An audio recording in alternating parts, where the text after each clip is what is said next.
My name is Olivia Wells, and the afternoon my parents tried to laugh me out of a lakeside auction was the day the tables finally turned for good. The Sierra Nevada air was so sharp it felt like it could slice through bone as I stepped out of the rental, tugging my plain wool coat tighter around me. People drifted across the stone courtyard of the Lake Tahoe auction house, all designer boots, quiet jewelry, and that soft, practiced smile rich people wear like a second skin.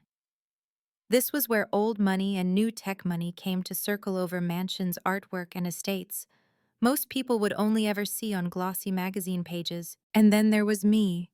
Plain coat, scuffed leather boots, no stylist, no entourage, no family name that meant anything outside of a church directory in suburban Texas. I had barely shut the car door when the voice I knew better than my own heartbeat cut through the winter air. "Oh my God," my older sister drawled, amusement dripping from every syllable.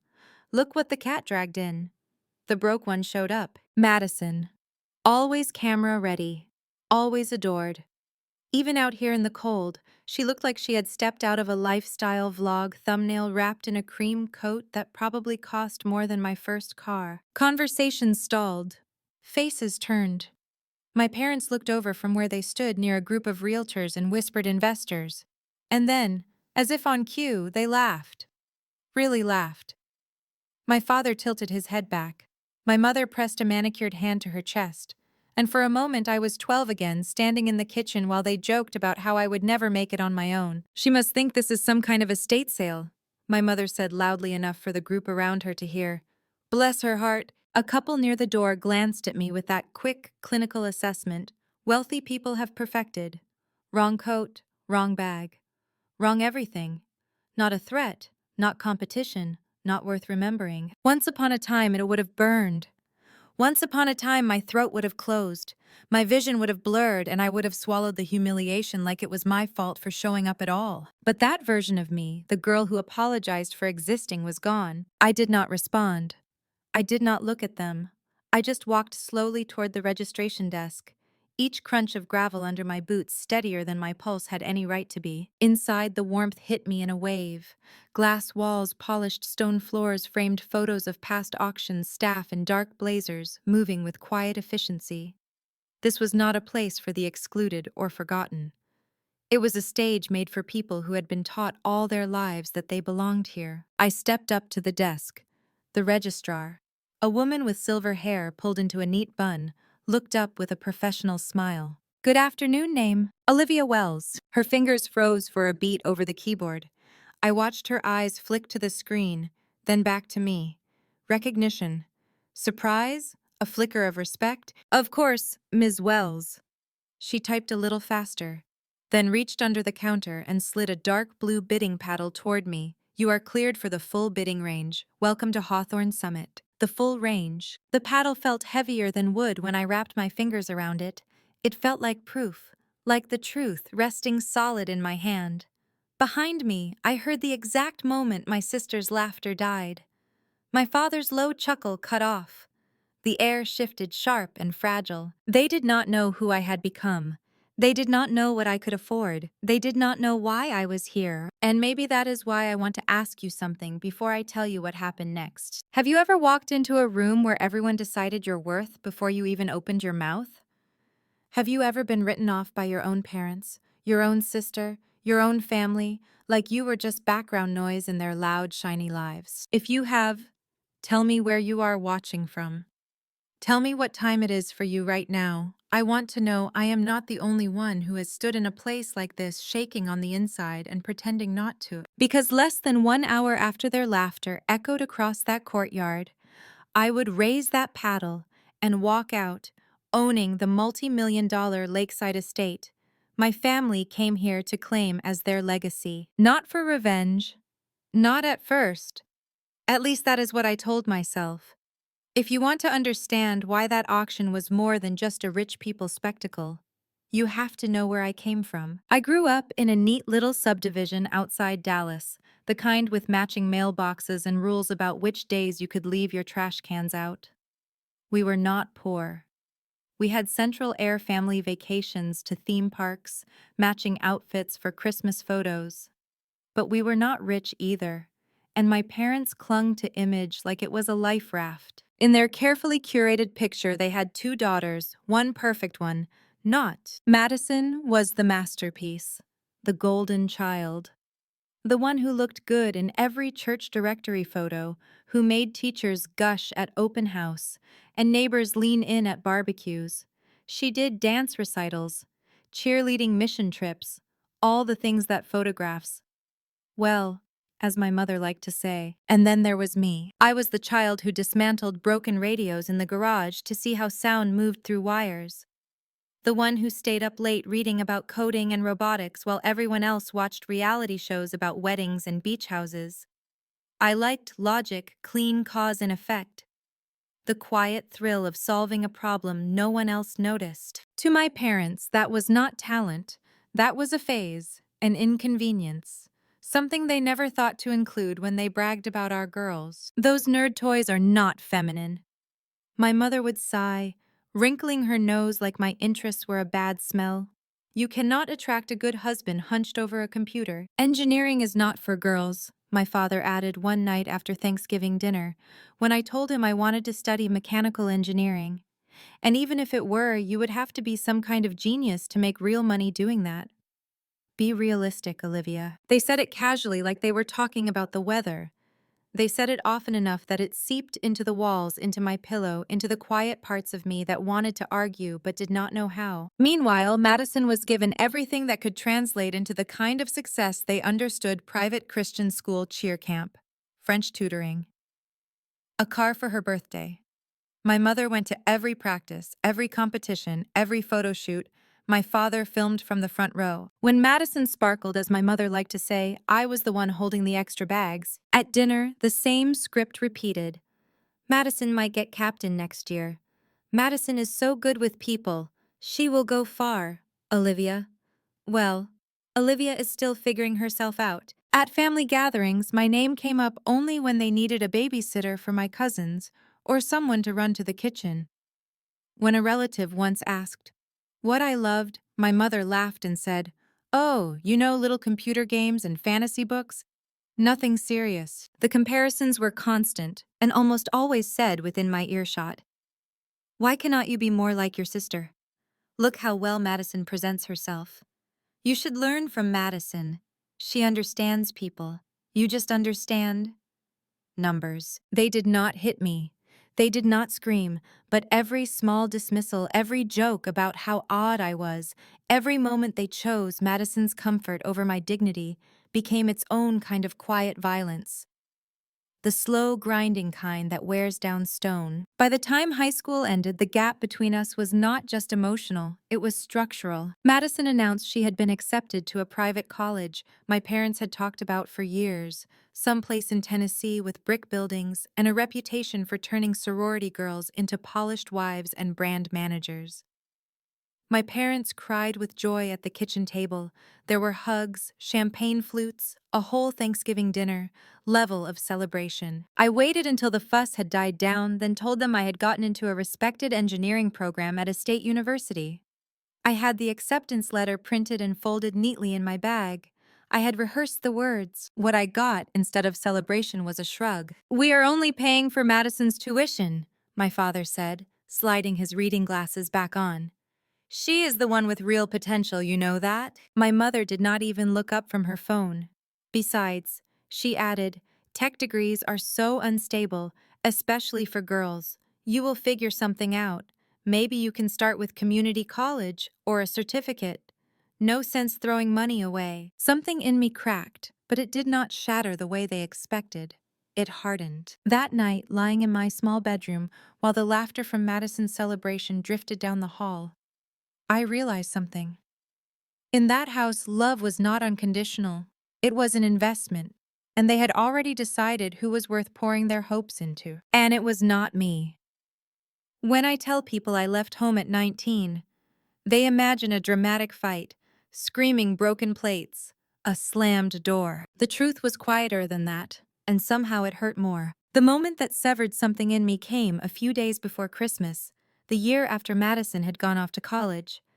She came home with stories about sorority formals and football games, a new wardrobe, and a string of photos with boys who all looked almost identical in their polo shirts and perfect smiles. There was a big church Christmas party my parents threw every year, the kind with catered food and a tree so tall we had to have it delivered strapped to a truck roof.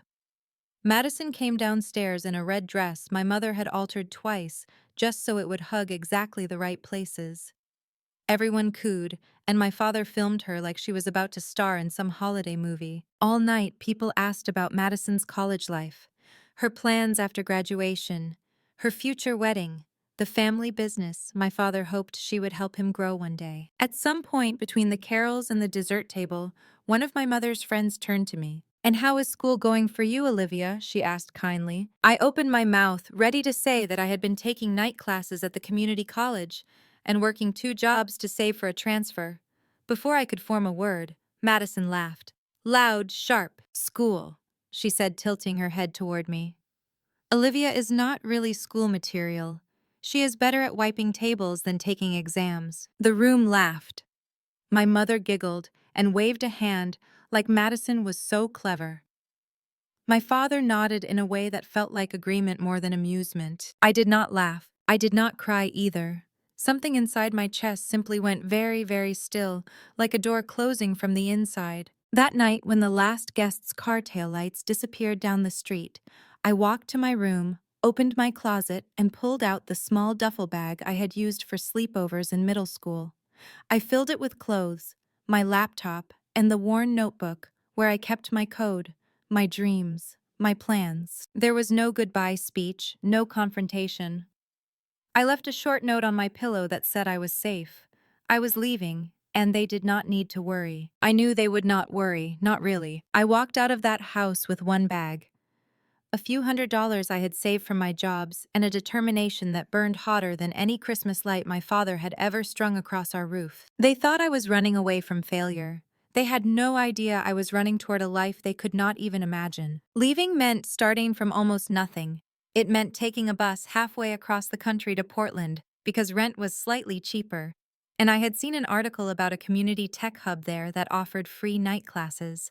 I rented a tiny room in a basement apartment that smelled like damp cement and old socks. My life turned into a cycle: morning shifts at a diner, afternoon classes, evening coding at the local lab until they turned the lights off. Late-night contract work, fixing small businesses' websites for next to nothing. Sleep became a luxury, not a guarantee. Whenever I faltered, my parents' words played in my head, not as a curse anymore, but as fuel.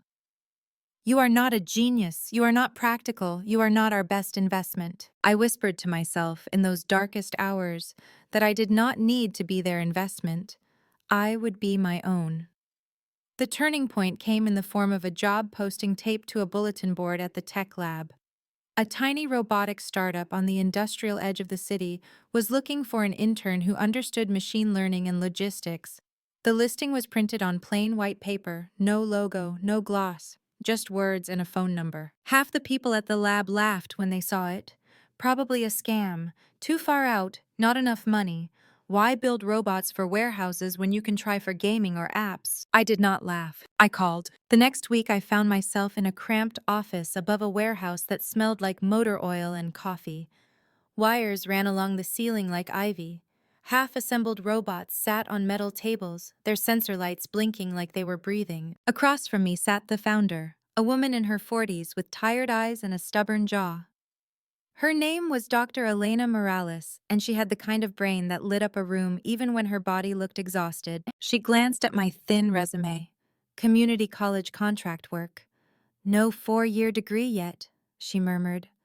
"Tell me why you walked all the way out here instead of applying to some shiny app startup downtown." I swallowed, then told her the truth, that I liked solving real problems, that I liked the idea of using artificial intelligence to move goods faster, cheaper, smarter, so small businesses could compete with giants, that I knew what it felt like to be dismissed. And I wanted to build things that made the world a little less tilted in favor of the already powerful. When I finished, she slid my resume aside. "Show me your code," she said. I opened my laptop and pulled up a rudimentary optimization algorithm I had been working on for deliveries. It was messy, not perfect, but it worked better than it had any right to, given my lack of resources. Elena stared at the screen for a long moment, eyes scanning line after line. Then she leaned back and let out a low whistle. "Who taught you to think like this?" she asked. I shrugged. "Being overlooked," I said quietly. "You see gaps when you are always pushed to the edges." She nodded once. "You are hired," she said. "Not as an intern, as a junior engineer. Pay is low for now. Hours will be brutal.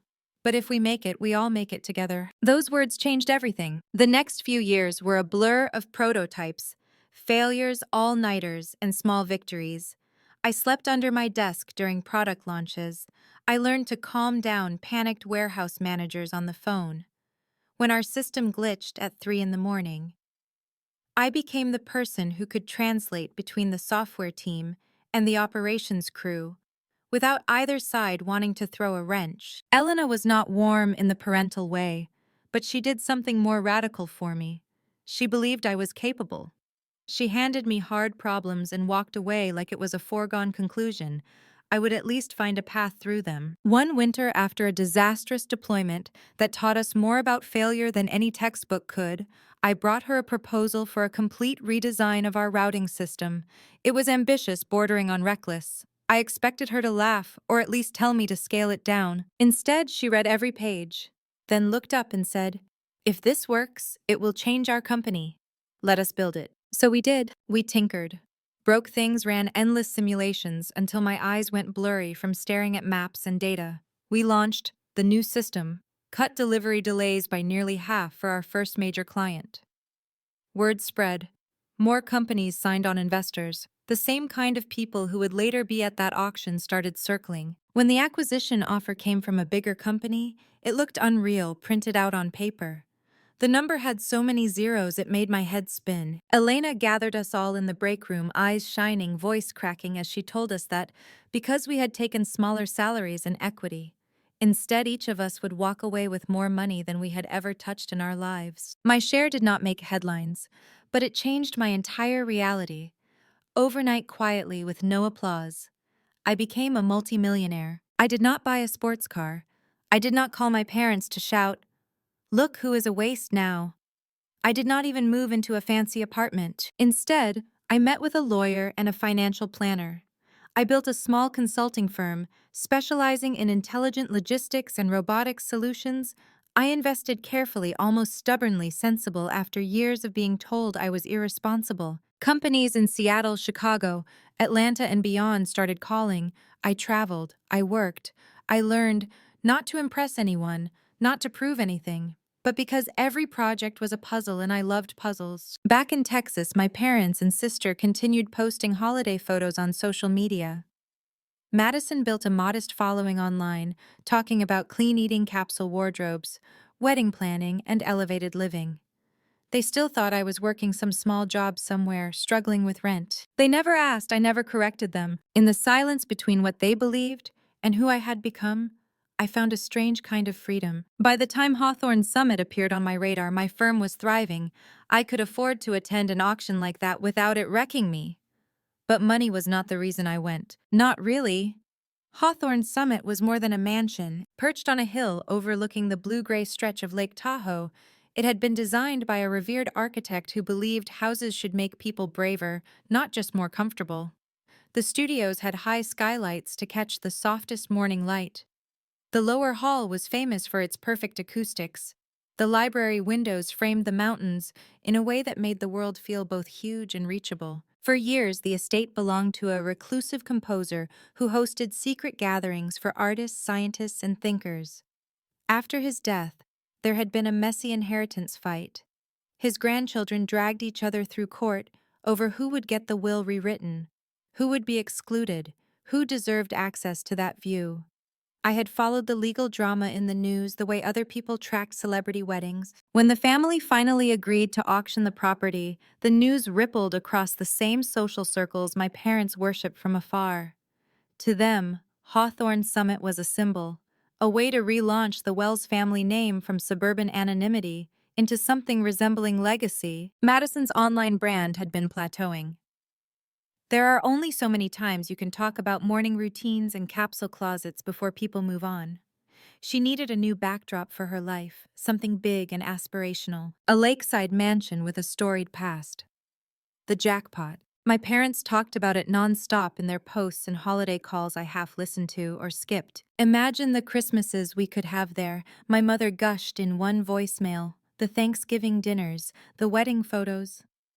When Madison finally walks down the aisle, your grandmother would be so proud. We have some connections with a lender, my father added in another message. We can leverage the family business. Get a good deal, it is time our name meant something. In their minds, there was only one logical heir to that dream, Madison. Meanwhile, on the other side of the country, something entirely different had been growing in my mind. Over the years, through internships, clients, and the young engineers I mentored, I had seen the same pattern repeat.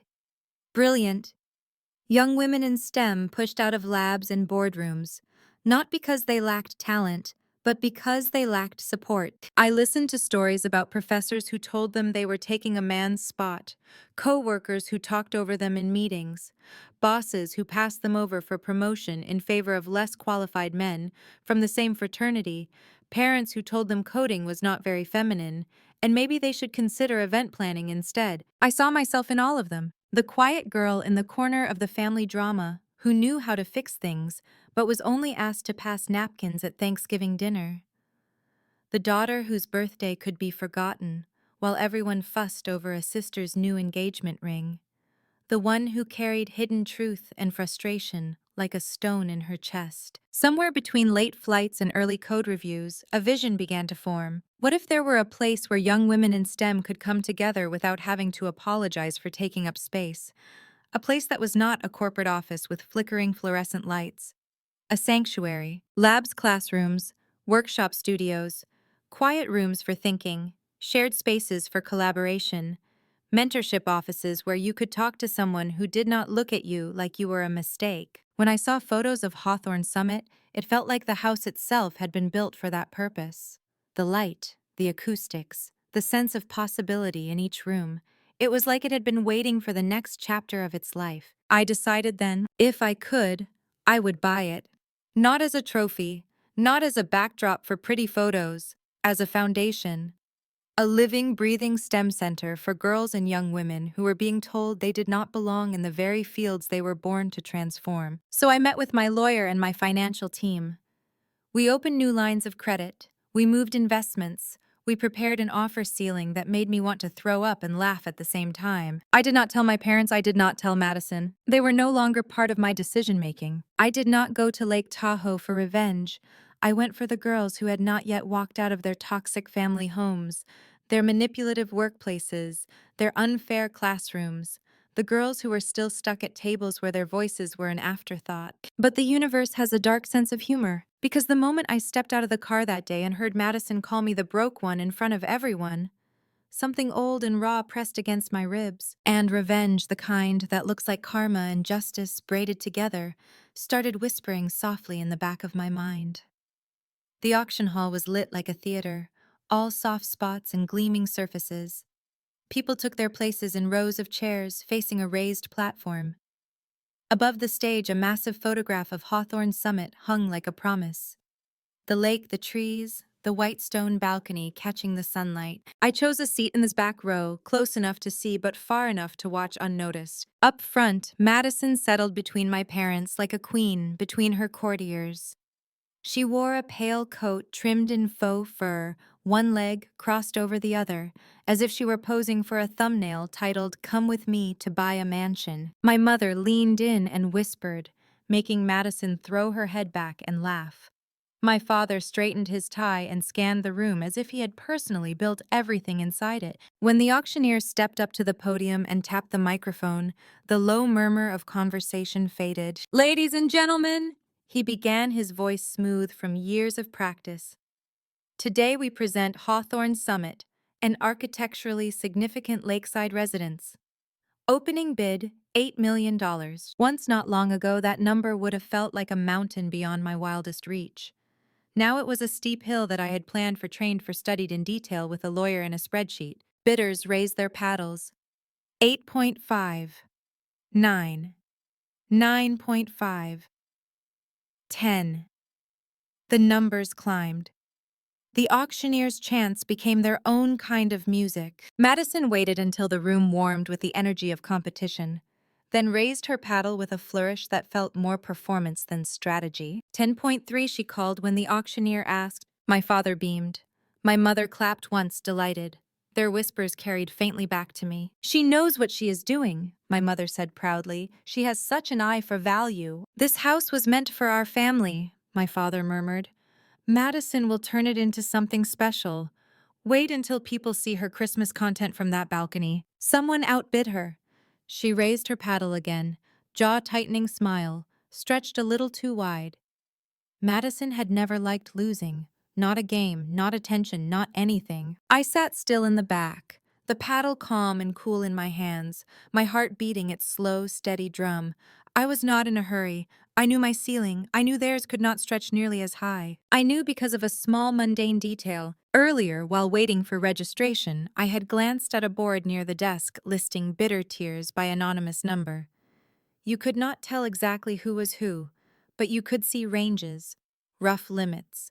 Most people never paid attention. Years of watching patterns no one else cared about had taught me to. My family's number sat in a mid-tier bracket that topped out far below my own financial approval.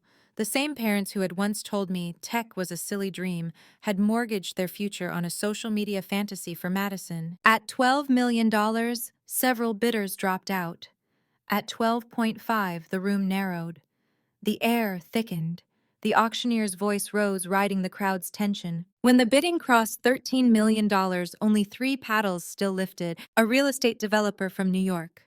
A quiet woman in a charcoal blazer who seemed to be bidding on behalf of someone else. Madison. The developer bowed out first.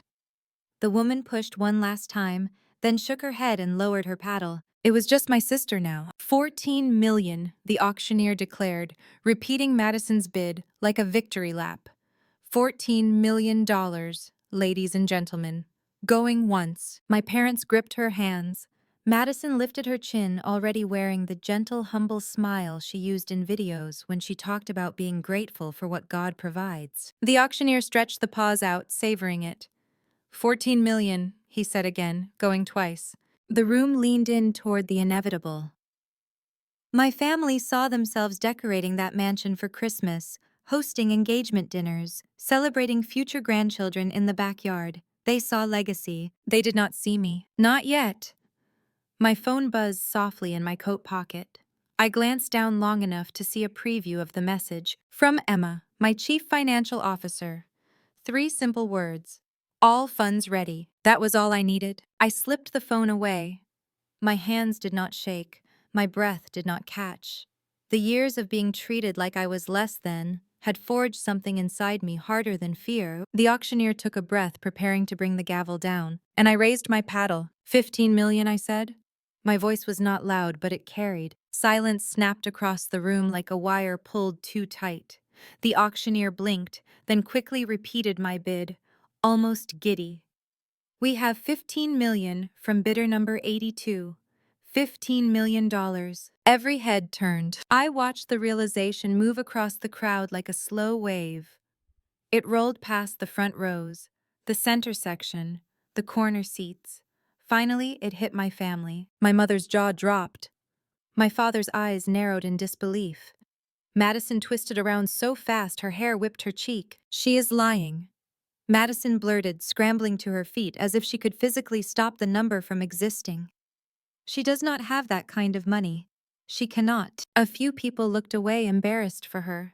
Others watched more intently, the way people watch a family drama unfold at a wedding reception when the champagne runs out. The auctioneer cleared his throat, professional, even as excitement gleamed in his eyes.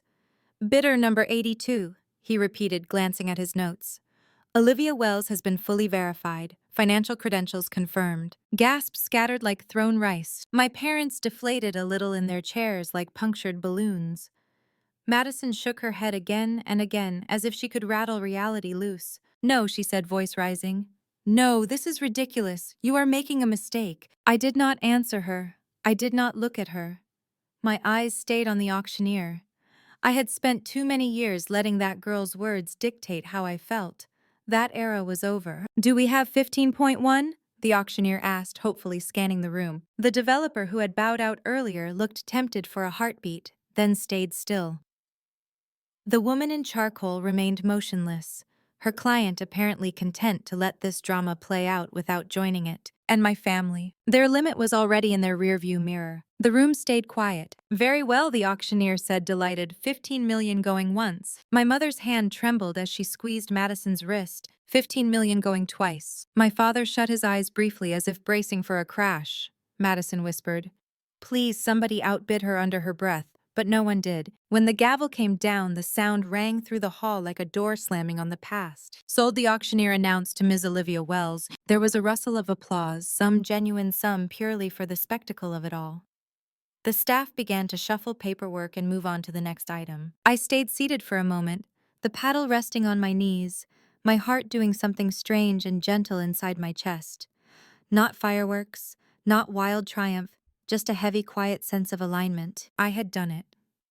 The girl whose father once joked she should marry rich since she would never make much on her own had just outbid her entire family on a property they believed was destined for them. I stood up, smoothed my coat, and walked calmly out of the hall into the cold mountain air. Behind me, the shocked whispers chased me like old ghosts. But ghosts do not get to own you once you step into the light. The sky outside had that pale winter brightness that makes everything look sharper, more honest. Snow clung to the edges of the stone steps. I inhaled deeply, watching my breath fog and disappear. I had taken only a few steps toward my car when I heard it. "Olivia," my father's voice, sharp, commanding. The same tone he had used my whole childhood when he wanted me to do something now. I turned slowly. They were all there, hurrying across the courtyard. My father's face was flushed with anger. My mother clutched her purse like a shield. Madison's fury made her look almost childlike, eyes bright with betrayed entitlement. "You ruined everything," she spat the moment she reached me. She jabbed a finger toward the building. "Do you have any idea what you just did?" "Yes," I said calmly, "I bought a house." My father's nostrils flared. "You embarrassed us in there," he hissed. "You embarrassed your sister." This auction was important for her future, for the family business, for the inheritance we have been trying to build up after everything your grandmother left us. The word inheritance pricked something deep in me, because if there was one story my parents loved to tell, it was how hard they had worked to turn my grandmother's modest will into a stepping stone for Madison. Not for both daughters, for one. My mother stepped forward like a prosecutor delivering closing arguments. "You could have talked to us," she said. "We could have gone in together. We could have bought Hawthorne Summit as a family. Instead, you blindsided us. You cut us out.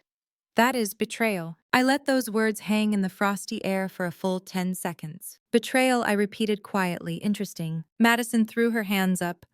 "Do not start with your martyr act," she scoffed. "You have always been dramatic. You were not even around when Mom and Dad were figuring out how to grow the family business after Grandma died. You left.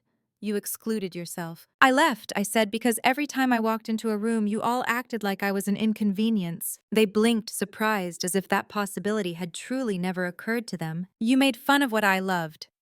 I continued, my voice steady, not raised. "You treated my interest in tech like a joke. You forgot my birthday 3 years in a row while planning entire weeks around Madison's. You told relatives at Thanksgiving dinner that you were still waiting to see what I was good at." My mother's lips trembled. "We were just kidding," she protested weakly. "Families tease. Teasing ends when the other person laughs," I replied. I never laughed. My father stepped closer, trying another angle. The reasonable father act. "We did what we thought was best," he said. "You chose a hard path. You walked away. You cut yourself off from us, and now you show up and rip a house out from under your own sister. How is that justice?" "Justice, revenge. Payback." Big words for people who had never apologized. "I did not buy Hawthorne Summit to take it away from Madison," I said. "I did not even know you were bidding until I stepped out of the car." "That is a lie," Madison snapped. "It is not," I answered. "I bought it because I have been building something on my own for years. You never asked. You never listened. You were too busy turning Madison into the only character who mattered in our little family play." Madison's eyes flashed. "So what now? You are the main character? No, I said softly. Now I am just finally the author of my own life. She recoiled like I had slapped her. You are not a victim, my mother said stiffly. We gave you a roof, food, everything. Some people would call that generosity. You gave me shelter, I replied. You never gave me space to be myself. For the first time, they all fell silent at once. I took a breath. The cold air burned a little in my lungs. What I bought today is not just a mansion. I said I am turning Hawthorne Summit into a foundation for girls in STEM, a place where they can learn, build, and breathe without being told they are too much or not enough. I came here to claim that mission, not to ruin your content plan. My father's shoulders sagged. My mother shook her head slowly as if she could not understand why a daughter of hers would want anything other than a husband, a ring, and a nice backdrop. Madison looked almost lost for a second. So you are just going to shut us out, she whispered. After everything. I could have reminded her of the wedding shower I was never invited to help plan the birthday party, where they forgot to add my name to the cake. The promotion in my own company, they never even knew happened because they never asked how I was. Instead, I just said, "Today is the first time I have ever chosen myself in front of you. You are not used to it. That does not make it wrong." Then I turned and walked away, my boots crunching over the snow, the lake stretched out below like a new page waiting to be written on. 2 mornings later, I drove through the gates of Hawthorne Summit as its owner for the first time. The lake glimmered under a pale sun. The house rose from the hillside like it had been carved out of light and stone. Waiting near the front steps were the people who would help me reshape it. 2 architects, an interior designer, a structural engineer, and Daniel, the project manager, recommended by the auction house. He looked to be in his mid-30s, neat coat, clipboard in hand, the kind of guy who always has at least 3 backup plans in his head. "Morning, Olivia," he said, offering a handshake. "Ready to walk through your new world?" "More than ready," I answered. Inside the house still smelled like its former life. Old books, wood polish, faint hints of piano strings and fireplace smoke. We started in the great hall, but I steered them downstairs first. Most buyers wanted to talk about entertaining spaces, primary suites, wine cellars. I wanted to talk about classrooms. The lower level opened into a long, echoing hall with flawless acoustics. "This will be the academic wing," I said, my voice bouncing back softly from the walls. One architect raised his brows. "Academic." "Yes," I said. "On this side, we will create a flexible classroom, modular furniture, screens, boards. Whatever we need to teach everything from basic coding to robotics. Over there, lab space, workbenches, equipment, tools. I want girls to be able to build drones or medical devices or whatever their brains can dream up." The structural engineer scribbled notes. In the middle, I continued. "Keep it open. Collaboration zone. Sofas, tables, whiteboards. A place to draw, argue, test, fail, and try again. Most kids never get that kind of space unless they are born into the right zip code. This will not be that kind of place." We moved upstairs to a bright corridor overlooking the lake. "These rooms," I said, pointing to a cluster of smaller spaces, "will be mentorship offices, career coaching, interview prep sessions with women who have already survived the kind of office politics and toxic teams that make people quit before they should." "Why mentorship?" Daniel asked quietly. "Because talent is not the problem," I replied. "The problem is isolation. You can be brilliant and still give up if you never see anyone a few steps ahead of you who looks like you." He nodded slowly, something like understanding warming his expression. We stepped into a glass-walled studio that the previous owner had apparently used for composing music. Light poured in at an angle that made the dust look like glitter. "This will be the workshop space," I said softly. "Leadership trainings, public speaking for shy coders, weekend build-a-thons. Nights before big conferences, when they need a safe place to practice their talks without some guy rolling his eyes." The further we walked, the less the house felt like a rich man's playground, and the more it felt like a blueprint for justice. Daniel leaned against the window frame, looking out over the lake. "I have worked on a lot of luxury renovations," he said slowly. "Vacation homes, second homes, places people use maybe 2 weeks out of the year. This is the first project where I feel like the walls might actually listen, so let us teach them something worth hearing, I said. He smiled at that, a small, respectful curve of his mouth. We will build it right, he promised. As the team measured and sketched, I walked through the empty rooms, picturing faces I had not met yet. Girls who would arrive with shoulders hunched from years of being told they were too serious, too nerdy, too weird. Girls who might come from families like mine, where parents invested everything in one child and left the others to raise themselves emotionally. I imagined them standing at these windows, seeing a future wider than the narrow path their families had prepared for them. Hawthorne's Summit was no longer a symbol of elitist inheritance drama to me. It was my answer to all the nights I had stared at a computer in a basement apartment, wishing for just one adult to say, "You belong here." Now I would be that adult. And this estate would be the proof. I knew the story would attract some attention. A young woman in tech buying a landmark mansion to turn it into a STEM foundation has enough buzzwords to make a decent headline. I underestimated how quickly it would travel. Within days of signing the closing documents, an article on a major business site ran with a photo of Hawthorne Summit, and my headshot, tech entrepreneur, transforms historic Lake Tahoe estate into STEM retreat for underserved girls. Then another outlet picked it up. Then a local news station. Then a national morning show mentioned it in a quick segment about women reshaping philanthropy. My inbox filled with congratulations from colleagues, questions from potential donors, and early inquiries from teachers asking how their students could apply. Buried among those messages were three names I recognized instantly: Mom, Dad, Madison. I did not open them, not yet. Instead, I opened the ones from girls who sounded like younger versions of me. My parents keep telling me to go into nursing even though I want to be a software engineer. I am the only girl in my robotics club, and the boys laugh when I talk. My little brother gets all the attention, and they act like my straight A's. In physics are cute. I never knew places like your foundation could exist for people like me. Each message was a reminder that what had happened at that auction was bigger than one family fight, bigger than one mansion. Still, I am not naive. I knew my family would not stay quiet forever. Sure enough, one crisp morning as we were reviewing electrical plans, Daniel glanced toward the driveway and cleared his throat. "There is a car at this gate," he said carefully. "Texas plates." I did not have to look to know, but I did anyway. The silver SUV from my childhood rolled slowly up the hill, the same vanity plate on the back with a mashup of letters and numbers spelling out Madison's brand name. For a moment, I let my stomach flip. Then I exhaled and straightened. "Take 5, I told the team, I will handle this." My mother stepped out first in a coat that looked impractical for actual winter weather, but perfect for photos. My father followed, forcing a smile that did not reach his eyes. Madison emerged last, her face hidden behind oversized sunglasses. "Olivia." My mother called in a tone I had never heard from her before.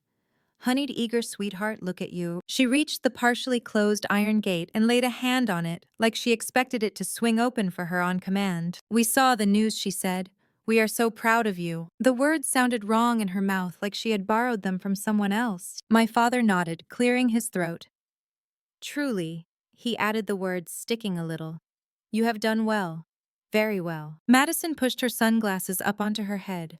Her eyes were red around the edges, like she had done some crying she would never admit to. So she said with a brittle laugh, "You have been busy." "A little," I said. My mother leaned forward, her smile tightening. "You should have told us what you were planning," she said. "We could have helped." Promoted, supported families should stick together when one of them is doing something this big. I let the silence stretch Daniel, and the crew lingered just out of earshot, pretending not to watch, but probably catching every word anyway. "You are doing such an inspiring thing." My mother rushed on when I did not immediately answer. "Girls' education. Second chances. You get that from our side of the family. You know, your grandmother always believed in helping people." Mentioning my grandmother's will like she suddenly cared about my philanthropic heart almost made me laugh. Madison shifted her weight, folding her arms. "Look," she said, "we got off on the wrong foot at the auction. I was upset. You blindsided us. But maybe this is a good thing. We could work together. I could feature the foundation on my channel. Sister support sister. People eat that stuff up. It would be great for the brand, for both of us." And there it was. They had not come to apologize. They had come to attach themselves to my story. now that it was shiny enough to reflect well on them. No, I said. The word landed like a stone dropping into still water. My father frowned. No to what? No to involvement, I replied. No to pretending we are close. No to rewriting history now that there are cameras pointed in my direction. My mother blinked rapidly. Be reasonable, she said. People make mistakes. Parents are not perfect. You cannot just cut us out now that things are going well for you. I am not cutting you out because things are going well, I said quietly. I am setting boundaries because of how you treated me when things were not. Madison scoffed. So this is revenge, she said. This is your big payback. You shut the gate in our faces and call it healing. I looked at her, really looked, and for the first time, I saw not the perfect sister I had spent my childhood compared to, but a woman whose entire sense of self depended on being the favored one. This is not revenge, I said. Revenge would have been buying the estate and sending you an invitation to the grand opening with a note that said, "Too bad you will never be welcome here." My mother gasped. Olivia, I am not doing that. I continued. I am just telling you the truth. You did not want me when I was struggling. You did not support me when I left. You did not call when I missed Christmas or Thanksgiving. You did not ask about my work when I got my first real promotion. You only showed up when the world started clapping. They were silent. I am not obligated to share my light with people who never even noticed when I was drowning in the dark. I finished. My father swallowed. So this is goodbye, he asked. It is, I said. At least for now. Maybe forever, I do not know. What I do know is that I cannot build a sanctuary for other girls while keeping the door open to the same family drama and manipulation that almost broke me. My mother's eyes filled with tears. Madison looked away, jaw tight. I did not feel satisfaction. I did not feel gloating. I felt tired and strangely calm, like I had finally put down a heavy bag I had been carrying since childhood. They turned back to their SUV. No slammed doors this time. No shouted curses. They drove down the long driveway and disappeared around a bend. The gate between us stayed where it was, partially open, but in my heart something clicked shut. Not with hatred, with clarity. Renovations moved faster than I expected. Crews tore out old carpets and refinished floors, installed wiring and equipment, built walls that were not really walls so much as promises. 3 months after the auction, Hawthorne Summit felt less like a monument to one man's wealth and more like a humming, half-awake organism waiting for its purpose to fully arrive. We passed the final structural inspection on a clear afternoon. The lake reflected the sky like glass. I stepped out onto the balcony, rested my hands on the stone railing, and let the cold air fill my lungs. My phone buzzed, then again, and again, and again. I frowned, pulled it out, expecting contractors' questions or a lawyer's update. Instead, my notifications were flooded with direct messages, not from donors, not from haters, from girls. I saw the article about your foundation. I thought I was the only one whose parents said tech is not for girls. I am watching from Ohio. It is almost midnight here. I stayed up late to read everything about your project because it makes me feel less alone. My brother is the favorite in my family. He gets all the inheritance. Talk I just get asked when I am getting married. Thank you for showing that sisters can write their own stories. I was about to give up on engineering after a judge in a scholarship competition told me my project was not practical. Then I saw your video about not needing anyone else's permission. Now I am applying to your program. My throat tightened. Not with grief, not with anger, with something closer to awe. Each message was its own quiet act of rebellion. Against parents. Against teachers. Against the invisible rules that say some girls should stay small so others can feel big. I scrolled until my vision blurred. You are the first person who ever said we deserve spaces built for us. This feels like karma, finally turning our way. I have never commented on anything online before, but your story feels like payback in the best way. Footsteps approached behind me. Found you, Daniel said softly, joining me at the railing. I was starting to think you moved out here permanently. Maybe I did, I said half joking. Hard to leave a view like this. He looked at me, then at the phone in my hand. Good news or bad? Both, I answered honestly. Good for them. Bad for the world that made them feel like this in the first place. He nodded, waiting. Do you ever think about how many girls quit before they even get a shot? I asked. because their families do not believe in them, or they get pushed out at their first job, or they are told to be grateful for crumbs. All the time, he said, I have a niece who wants to be an architect. Her own father calls it a hobby. Makes my blood boil. This house was supposed to be my parents' big legacy move, I said. Instead, it is becoming something they will never even see. That used to feel like revenge in my head. Now it just feels like balance. Like you are putting weight back on the side of the scale that has been light for too long, he said. Exactly, I replied. We stood there in companionable silence for a moment, watching the light shift over the water. You know, he said after a while, when we first walked this place and you talked about labs instead of lounges and classrooms instead of theaters, I thought, this woman is going to scare some people. I smiled. Do I? A little, he admitted. But the right kind of scared. The kind that makes people rethink what power looks like. I thought of my parents' faces at the auction. My sister's disbelief. The way they had all looked at me like I had broken some invisible rule of who gets to win. Maybe he was right. Maybe the most radical form of revenge is not rage, but rebuilding. Not screaming, but starting over somewhere they cannot reach. That night, after the last contractor left and the house settled into its new quiet, I walked the halls alone, the labs, the classrooms, the rooms that would one day hold girls crying with relief when they realized they were not alone, laughing with joy when their projects finally worked, arguing fiercely over ideas instead of over who gets the bigger bedroom. I ended up back on the balcony where this all began. The moon cast a silver path across the lake. The air bit at my cheeks. I pulled out my phone and scrolled past the messages from strangers to the names that had been part of my life since birth. Mom, Dad Madison. I opened one from my mother. We are worried about you shutting us out. Families should not be like this. Remember how your grandmother always wanted us to stay close. Let us come see the house. Love, Mom. A message from my father. This is childish. You cannot erase us from your life just because you had a lucky break. One day you will regret burning bridges. Call me. Madison's was shorter. You are being cruel. I stared at the screen until the words blurred, then cleared. They were not going to change overnight. Maybe not ever. They did not see their favoritism as toxic. They did not see their years of minimizing me as manipulation. They saw themselves as parents who had done their best, and a sister who had simply shone brighter. Maybe some people watching this would say, I should forgive, invite them in, let them enjoy the fruits of what I had built. That good daughters do not cut off their parents.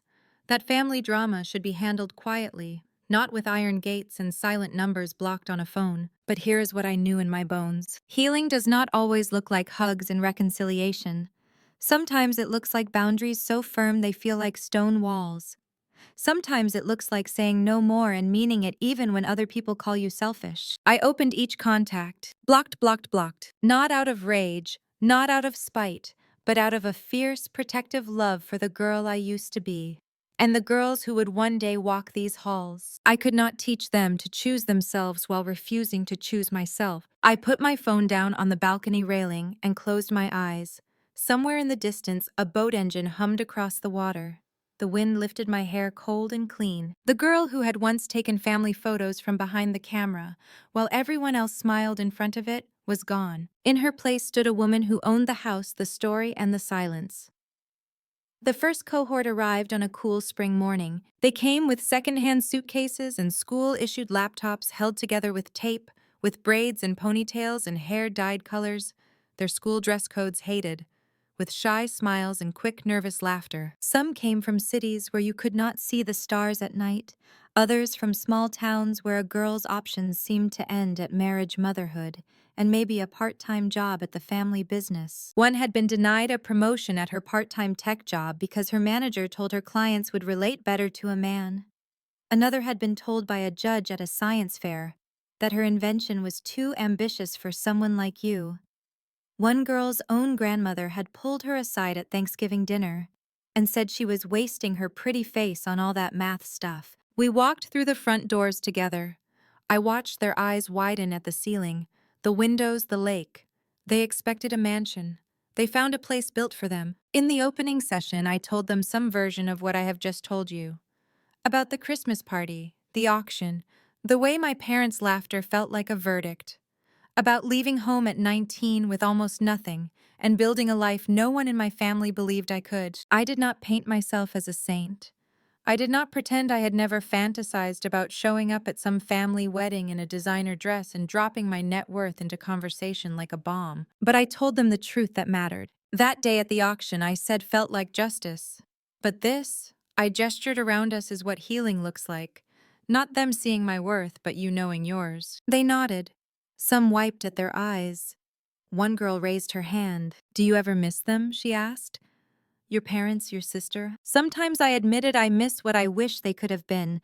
I miss the version of family I see in Christmas movies, but I do not miss who they were to me. And I do not miss the girl who twisted herself into knots, trying to be worthy of their love. Another girl spoke up.